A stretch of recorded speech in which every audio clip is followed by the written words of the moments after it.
sevgili izleyiciler, yeni bir özel röportajla karşınızdayız. Derbinin başlamasına çok az bir zaman kaldı. Süper Derbi'de Galatasaray Fenerbahçe'yi ligin bitimine 4 hafta kala ağırlayacak biliyorsunuz. Ve heyecan dorukta, her geçen saniye heyecanımız artıyor ve bu çerçevede röportajlarımız da devam ediyor. Dušan Tadić'le Fenerbahçe cephesinde röportajımızı yapmıştık bu derbi evvelinde. Şimdi ise yine Galatasaray'da çok az süre aslında o kalmasına rağmen, sadece 2 sezon forma giymesine rağmen önemli izler bırakmış ve taraftarın gönlünü fethetmiş bir isim var. Kimden bahsediyorum? Johan Elmander bugünkü konuğumuz. Hello Johan, thank you for being with us today first of all. Hello, thank you very much. How are you? How is life going for you these days? What have you been doing in your post-football career and daily life? Everything is perfect, thank you. Back in Sweden, the sun is out, so I'm so happy, and still working a little bit with football because I'm working with the Swedish radio, so covering the national team and also the league here in Sweden. Perfect. Okay, let me start with this because I need to ask you this. Are you still following the Turkish League and Galatasaray, and how closely are you watching the Super League title race? Yes, I do. I have a lot of friends still in Istanbul, so I talk with them and they tell me what's going on with Galatasaray, also with the teams, the other ones. So I think I follow the league pretty good. Yeah, okay, then let's dive into the derby game because we are now in the final 4 weeks of the season. As you know, the race between Galatasaray and Fenerbahçe is really very tight, but Galatasaray have a serious advantage. And if they avoid mistakes, they will be champions. So how do you see the importance of this weekend's derby in terms of the title race? No, but of course it's a key game. I mean, now it's just 4 points between them, and if Galatasaray win this game, then it's going to be 7 points. So that means a lot. And hopefully not, and I don't think so. Galatasaray is going to lose the game, but if they do, then it's going to be very, very close for Fenerbahçe to. You have option Galatasaray maybe to get a draw, but to be winning the game, and then they have everything in their own hands. Okay, let's go back to your first season at Galatasaray, Johan, because that season actually it was a very special team performance. You could have scored even more, but with your 1 goal and 1 assist, you were the main figure of that victory. What details from that match have stayed with you in your mind? No, but it was my first big derby, so it meant a lot for me. I mean, the fans in the stadium, I have never been playing in front of that kind of atmosphere before. It was something special, something really amazing. So I have so many good memories from that game, not only to score, but to be involved, to win the game against a good opponent. And also, you know, when you you hear the fans cheering when you score the goals and everything. That's something amazing. You can run out, you know. I think everybody's seen when I run with my arms out, yeah. You know, to to just get all the love from the fans. That's really something I remember. Yeah, and the return game as well, on the other hand, was like, you know, it was kind of a roller coaster. You scored again, but you missed the win after Milan Baroš hit the post in the final minutes. And that time, Galatasaray hadn't been winning away derbies for years. Can you walk us through that match in detail? Yeah, that was a special game, of course. I mean, when you're playing away a difficult game like that, and it's just when we know the history, Galatasaray have not been winning away for a long time. I mean, I was glad when we scored, but it was a special and very unforgettable game. Okay, during your 2 seasons at Galatasaray, you recorded 2 goals and 2 assists against Fenerbahçe, 2 goals and 1 assist against Beşiktaş, and 1 goal against Trabzonspor across all competitions. But that seems to show that derbies meant something special for you. What did derby matches in Turkey mean to you, and how did you prepare, and what did you feel on the pitch? No, but I always prepare for all the games at the same, because I think that's the best thing to do. If you don't do it like that, then it's difficult to play games. But it's always something extra, you know, the atmosphere, the feeling before a derby, and it makes you concentrate maybe a little bit more. And I was lucky also to score in some of the games and play good games. But it's something else. It's like a derby. It lives their own life, you can say. It doesn't matter where you are in the league. A derby is a derby, and everything can happen. And how would you describe the Galatasaray-Fenerbahçe rivalry to someone who has never experienced it? Because there are some players in both teams that haven't experienced this before. No, I have a lot of friends who ask me, how is it to play, you know, these big derbies? And I try to explain for them, but it's difficult. I'm saying that everybody understands. They are so fanatic and they're supporting the team. And so if you have the chance, you have to go down and see one of the derbies. But I think it's nice also as a player when you play, even you play away, you know you're playing for your team and you're trying to do the best. And you know all the fans, they don't want you to win, you know, then it makes you get extra boost.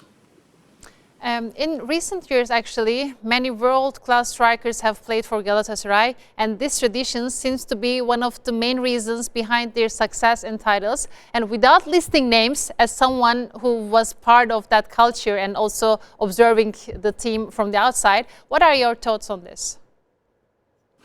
No, but I mean, it's just this kind of things, you know, it's very something special, and I'm so glad that I've been doing and playing all these games and the derbies. I don't know why it is just the derbies makes the players get into it a little bit more.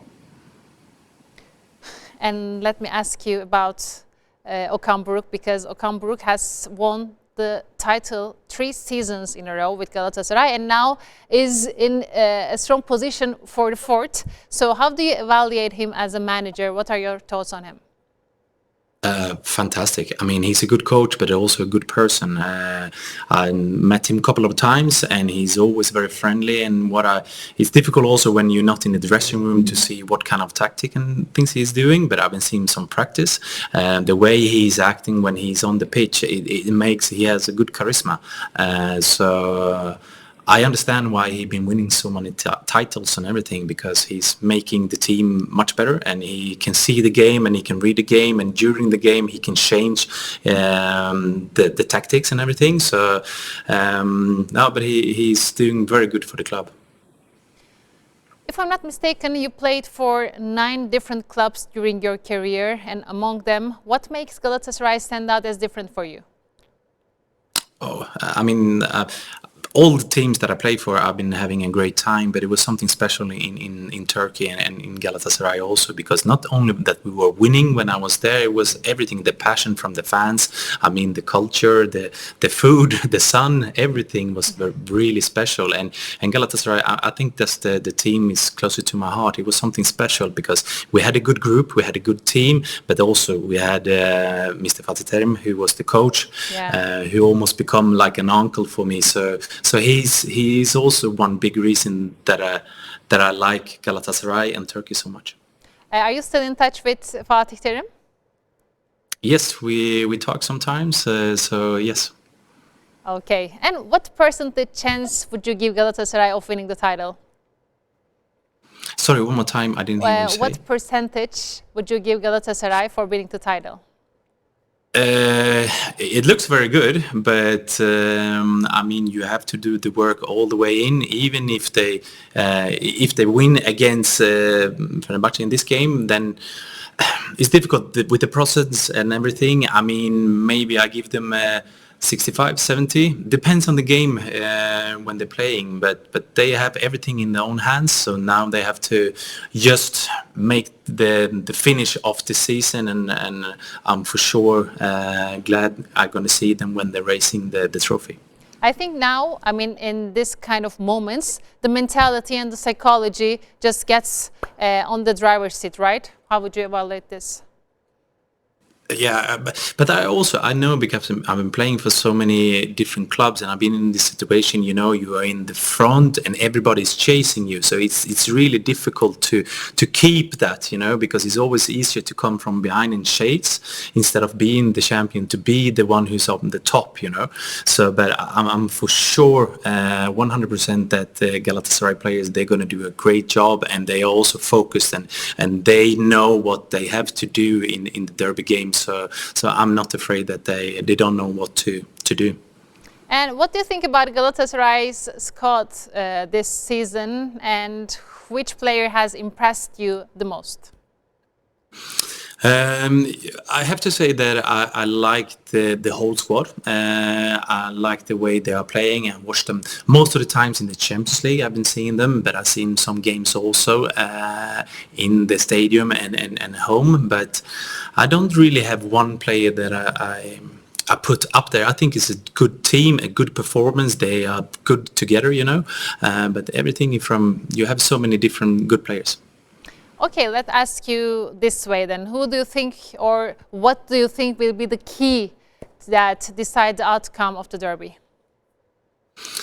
Derbys is always derbys, like I said before. They live their own lives, so everything can be like, even if you have the ball possession so much, you know, it can change in a moment. You can get a free kick or a corner, and then it can change. And normally in this kind of really close games, I think it's the one that you don't think is going to be the one who's going to be the hero. Probably, of course, you have to put your defense very good, because you play against a really good team. You have to be calm, cool, and when you get the chances to score, you have to take the chances to score. That's the thing that I think is the key. Yeah, and how do you evaluate Fenerbahçe's overall performance and style of play? Because I would like to ask you also, what are their strongest aspects and which players stand out the most? I have to say I haven't seen that many games with them, so it's difficult for me to say over the whole season, but they are second in the league. That means they've been doing something good also. They've been out, I've seen them when they're playing in Europe also. So it's difficult for me to say something about the opponent when I don't know that much about them. But for sure, they have a good team, but I think Galatasaray is the better team. Okay, and in your opinion, what has been the main reason behind Galatasaray's recent dominance over Fenerbahçe? Because you know the genes of Galatasaray, you know the culture of Galatasaray, so maybe you can make a comment on this. But I think it's also, you get experience to play these big games, and then you have a coach who's been doing it for so many years also. He knows how to prepare the players before the derbies and everything. So I think that is something is really important also. And then when you find a good key to win this kind of derbies, then you don't want to change it. And then you also, I have to say, you have to be having a little bit of luck in this kind of games. Yeah. But in the last couple of years, Galatasaray, they've been showing they are strong and they are good in these games. Okay, and looking back at your own career, what was the most unforgettable goal you scored for Galatasaray? I was lucky to score some of the goals, but I have two goals that I really like. The first one, of course, against Fenerbahçe when we won 3-1 at home. That was something special to feel when I scored the goal, to feel what the stands were just exploding and all the fans, they were cheering. But also the late goal I scored against Beşiktaş when we won with 3-2. That's one that I really remember a lot. So. When you reflect on your Galatasaray career, is there a moment you still remember vividly? Maybe one that you still talk about in friendly gatherings? No, but I talk about the first season in Galatasaray. I mean, the season before, the team was not performing that very good, and we bought a lot of players, and the group we were having during that time, it was something special. And to go win the double, it was amazing, really. And that's what I'm talking about a lot with my friends. But I mean, if you talk to my friends also, they're saying that I appreciate the living in Istanbul and in Turkey. It was really nice. So I have just good memories from the time I was there, everything from the pitch to outside the pitch. And you will be back soon to Istanbul, I guess, right? Yeah, that's right. I think I'm going to be in the stadium to see the derby also, and I'm going to play a little bit of football on my own also. Yes, perfect. And we had a great conversation about the derby, but there is also a World Cup ahead with forwards like Gyökeres and Isak, two of the most valuable strikers in today's game, let's say. What kind of goal should Sweden set for the tournament? Yeah, we were a little bit lucky, you know, we were not playing that good during the qualification to the World Cup, but then we get through the playoffs, and we have been having a lot of problems with injured players, like Isak has been gone for a long time, and also Kulusevski, but hopefully they have a couple of weeks now to get back in the track again. So Sweden have a difficult group, but I think they're going to be able to get to the next round, and then everything can happen there because you don't know who you're going to play against. But hopefully I'm going to go there, and I'm going to be there for the whole tournament. So hopefully I'm going to see Sweden go very far in that. So let me ask you, where do you think Sweden can go after groups? Because you're going to face with Tunisia, Netherlands, and Japan. Japan, yes. Thanks you for reminding. Yeah, it's right. I think it's going to be like I think they're going to maybe get second because the Netherlands, they're going to be very difficult to play against. But I think it's going to be between Tunis and Japan and Sweden who's going to go for the second, and then hopefully Sweden's going to get second. But it depends also. I'm not really sure, but I think if Sweden getting through, they get Morocco and Brazil or something like that, and then it's going to be very difficult. Okay, and what do you think about the Turkish national team? Have you had the chance to follow them, and do you think their chances are better than Sweden's, or how do you evaluate Turkey's performance? I really think so, because you have a good team. You've been showing that you are really good. You were a little bit lucky in the qualification, but you did it very good in the playoffs. So you have a good mix between the young and the experienced players. So I really think that you can go far in this tournament. But everything depends after the group stage. Who you're going to play against. You can be lucky in that, and you can be unlucky also. So, but Turkey, they look really promising, and I think they can go very far. Depends a little bit after the group stage then. Do you have any favorite player in the Turkish squad? No, not really. No, but I have a lot of good players in Swedish team that I prefer. But no, not really. No. Oh, okay. And this season, Molde's performances, last season, Djurgården, one of your former clubs, reaching the Conference League semifinals. In today's game, where football is becoming more physical and data-driven, Scandinavian players and teams seems to be rising. So do you think this trend can bring major success to Northern Europe in the short or long term at club or national team level? Yeah, we hope so. We hope so. I mean, we've been a little bit behind in Swedish football for a long time now, but now we started to get up in Europe again and doing very good. And also, if you look at Norway with Bodø Glimt, who's been doing very good in the Champions League, that's something that the Swedish teams also want to copy, you know, to improve and to also to get out in the big league. I mean, the big European cups and everything. But they still fighting a little bit. But it's a good thing, because you always want to have a lot of players playing out there to go to Europe and everything, because it's better for the national team also to increase, to do better. Because now we have been having for many years in the Swedish national team difficulties. But we have a new good coach who's making the team very strong. And do you have a message for the Galatasaray fans, Johan? Of course. First of all, I just want to say thank you for all the support that you've been giving me when I was in Istanbul, but still giving me all the messages and everything. And keep on fighting and help the team to become the champions. They need the support, and they always know that you're going to be there for them. So keep on going and doing the good job. And finally, what is your score prediction for this weekend's derby game? I think Galatasaray is going to win with 2-1. 2-1. Okay, thank you so much, Johan, for being with us today. And Thank you very much. We hope you all the best and hope to see you soon in Istanbul. Thank you very much. Take care. Evet sevgili izleyiciler, Galatasaray'da çok kısa süre belki kalmış olmasına rağmen önemli izler bırakmış ve taraftarın kalbinde önemli bir yer edinmiş. Derbilerde de çok iyi performanslar göstermiş bir isim bugün bizimle birlikteydi. Johan Elmander'i ağırladık ve hem derbiye ilişkin hem derbi performanslarına ilişkin hem de kendi özel hayatı olsun, kendi futbol kariyeri olsun, bütün bu konulara ilişkin görüşlerini aldık ve röportajımızın da sonuna geldik. Sizlere de izlediğiniz için teşekkür ediyoruz ve başka bir röportajda görüşmek üzere. Hoşça kalın diyoruz.